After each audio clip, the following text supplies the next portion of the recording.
Le Figaro fête ses 200 ans. Du 14 au 16 janvier, Le Figaro retracera 2 siècles d'histoire à travers une exposition exceptionnelle sous la nef du Grand Palais.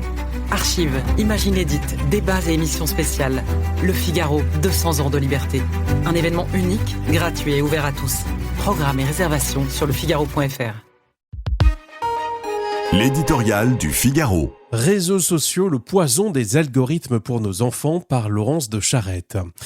Tapez islam et vous serez abreuvé de discours salafistes. Parler d'amour et toutes les perversions pornographiques se déverseront bientôt sur vos écrans. Exprimez votre difficulté de vivre, on vous poussera au suicide.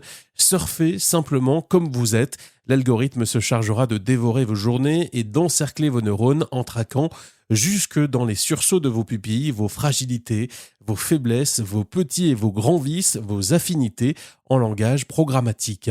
Il y a quelques semaines, les boomers de la commission d'enquête consacrée aux effets psychologiques de TikTok sur les mineurs ont disséqué, non sans perplexité, la perversité d'un système qui cultive ces dérives au lieu de les pourchasser.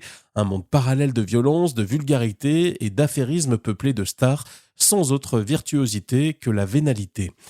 Des technologies numériques, on espérait un grand avènement démocratique, une sorte de montée de l'humanisme vers son apogée. Or, loin d'être libérée, la voici plus aliénée que jamais, et ce sont, en son sein, ses enfants les plus menacés. Il serait vain de résumer les réseaux à leurs excès, injuste de placer toutes les plateformes ou tous les créateurs de contenu, affreuse expression qui trahit un vide conceptuel, sur le même pied. Il faut pourtant dénoncer sans relâche le poison des algorithmes, ces despotes dissimulés, programmés pour soumettre l'intelligence et conduire la volonté au nom du juteux marché des données. Bien naïf celui qui croit maîtriser un tant soit peu ce qu'il voit défiler sous ses yeux. On s'inquiète à l'Élysée de la menace des réseaux pour les démocraties, mais l'urgence est bien à la sauvegarde des cerveaux, ceux des enfants et des adolescents encore en construction.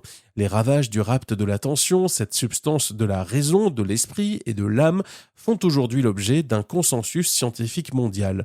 Nul n'ignore plus les dangers des écrans et de leur contenu sur une génération qui, sans doute, est déjà pour partie sacrifiée. De nombreux pays comme l'Australie avant nous commencent enfin à prendre l'affaire au sérieux. Couvre-feu numérique, interdiction aux plus jeunes, les solutions restent certes imparfaites, mais ne rien faire n'est plus permis.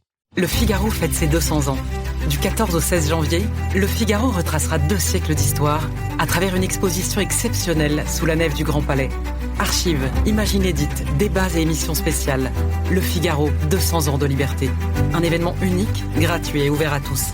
Programmes et réservations sur lefigaro.fr.